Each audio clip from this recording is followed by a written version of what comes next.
महादेव क्रोधित हुए, किंतु उससे विध्वंस नहीं हुआ। उससे एक अत्यंत श्रेष्ठ और महत्वपूर्ण देवता का निर्माण हुआ। क्रोध का परिणाम निर्माण कैसे हो सकता है कृष्ण? शनि, तुमने महादेव के ध्यान को भंग किया। तुम्हारी वक्र दृष्टि के कारण महादेव अत्यंत क्रोधित हो गए। शनि, तुम्हारा ये दुस्साहस कि तुमने स्वयं देवी पार्वती पर अपनी वक्र दृष्टि डालने का दुस्साहस किया। महादेव, आज मुझे अपने पिताश्री से प्रतिशोध लेने का अवसर मिला है, पर इस अवसर को मैं नहीं खो सकता। अपनी शक्तियों का दुरुपयोग मत करो शनि। महादेव, मेरे मार्ग से हट जाइए। सूर्य देव ने मेरे साथ जो किया है उसका न्याय मैं अवश्य करूंगा, और यदि हमारे मार्ग में कोई भी आएगा, चाहे वो आप भी हों, वो मेरी वक्र दृष्टि से नहीं बच सकता। उचित है शनि, तुम आज ये करके भी देख सकते हो। आज ये समस्त ब्रह्मांड देख लेगा कि तुम कितने शक्तिशाली हो। डालो मुझ पर अपनी वक्र दृष्टि।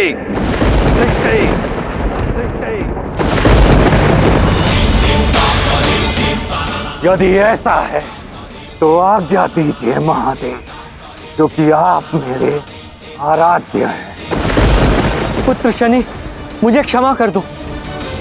मैंने आज तक तुम्हें पुत्र नहीं समझा, मुझसे भूल हुई, किंतु महादेव से वैर मत लो।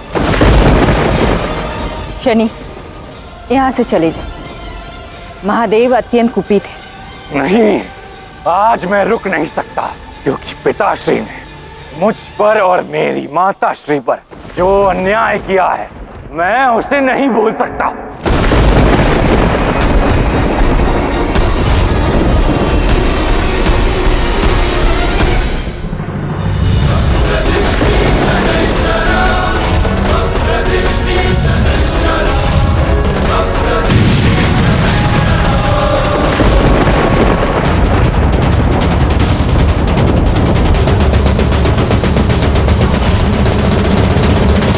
शनि, तुम्हें क्या लगता है कि तुम्हारी वक्र दृष्टि के कारण तुम सर्वशक्तिमान हो? नहीं शनिदेव, महादेव तीनों लोकों के दृष्टा है। तुम्हारी वक्र दृष्टि को वो रोक सकते हैं। मैं आज रुकूंगा नहीं, चाहे महादेव के हाथों मेरा अंत ही हो जाए। नहीं शनि, मैं तुम्हारा अंत नहीं करूंगा, क्योंकि जानता हूं कि इस समय तुम प्रतिशोध और क्रोध के कारण भ्रमित हो।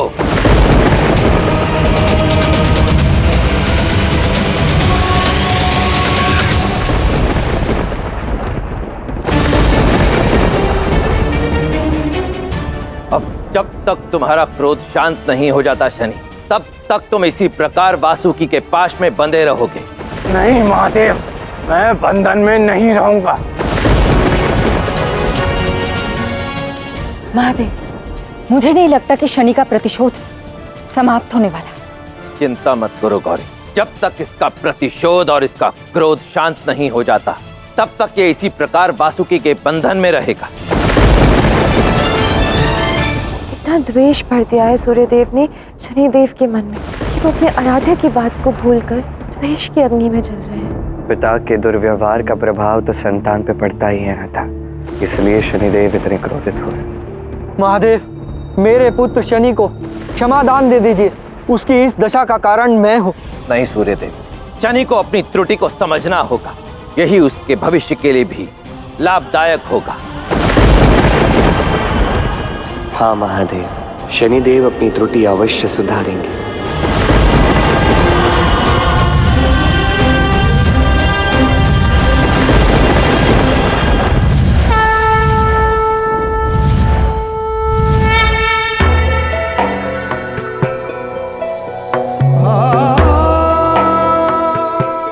सबके न्याय का समय आ गया है महादेव।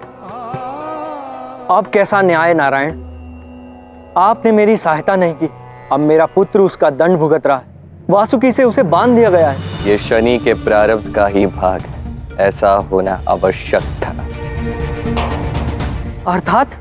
क्या आपको नहीं पता कि जिसने केवल अपनी दृष्टि से तप में मग्न महादेव को जागृत किया, उनके भीतर क्रोध को जागृत किया, वो शनि महादेव को भी प्रभावित कर सकता है।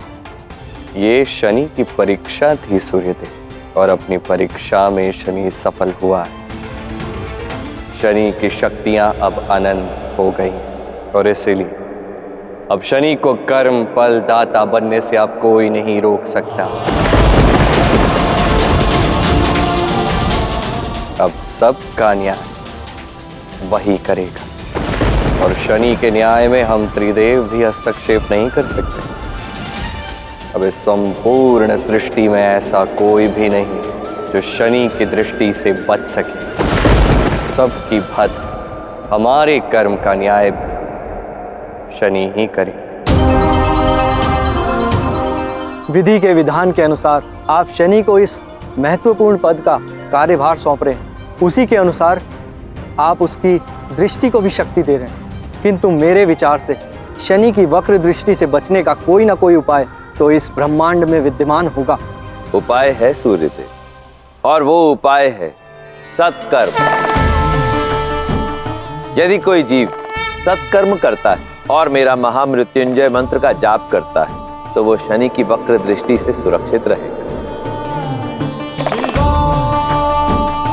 शनि को उसकी योग्यता के अनुरूप पद आप ही ने तो सौंपा है। उसे उसके प्रारब्ध तक पहुंचाने की योजना भी आप ही ने तो बनाई थी।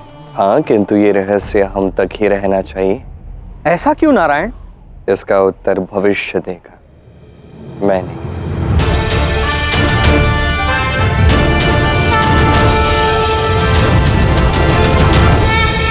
मेरा पुत्र शनि आज से कर्म फल दाता कहलाएगा। इससे अधिक प्रसन्नता की बात और क्या हो सकती है। मैं धन्य हुआ। अब आप निश्चिंत होकर शनि के समक्ष जा सकते हैं। अब वो केवल आपके कर्मों का फल ही देगा, आप पर वक्र दृष्टि नहीं डालेगा। किंतु आप पुत्र शनि को मुक्त कीजिए महादेव।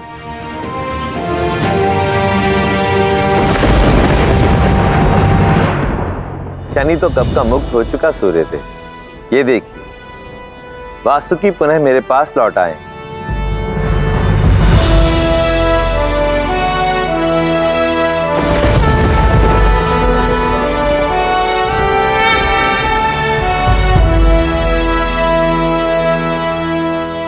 महादेव, क्षमा कर दीजिए मुझे।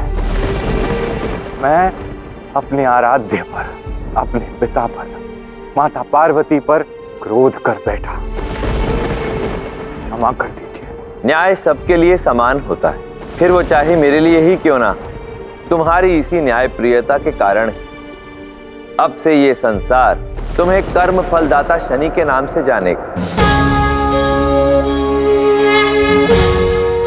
और तुम समस्त सृष्टि के कर्मों पर दृष्टि रखोगे।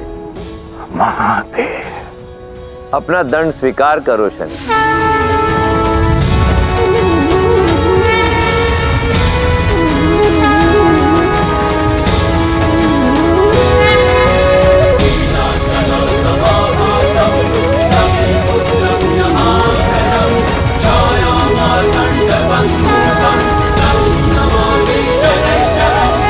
मैं जब पिताश्री का दुर्व्यवहार देखता था तो दुखी होकर यही सोचता था, ये ऐसा अन्याय मेरे साथ ही क्यों हो रहा है।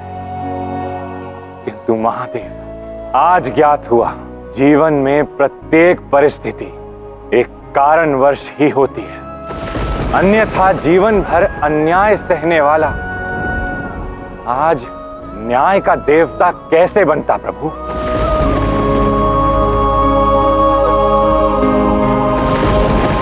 कृष्ण, मुझे ये बात समझ में नहीं आई। यदि नारायण ने ये योजना बनाई थी तो उन्होंने ये सत्य शनिदेव को क्यों नहीं बताना चाहा? क्योंकि वो ये बात जानते थे, जो व्यक्ति सबके साथ न्याय करता है उसे यदि ज्ञात हो जाए कि उसके साथ किसी ने न्याय की योजना बनाई थी तो कदाचित उस व्यक्ति को अच्छा नहीं लगता। कदाचित शनिदेव का आत्मविश्वास कम हो जाता रहता। फिर तो शनिदेव को ये भी ज्ञात नहीं होगा कि उनकी दृष्टि को इतनी शक्ति कहाँ से मिली। उन्हें नहीं ज्ञात, उन्हें लगता है कि ये महादेव की कृपा है। अच्छा, तो ये बात है। किंतु कृष्ण, हमें शनिदेव से बचने का कोई ना कोई उपाय तो ढूंढना ही होगा ना। हे नारायण, हमारी रक्षा करना।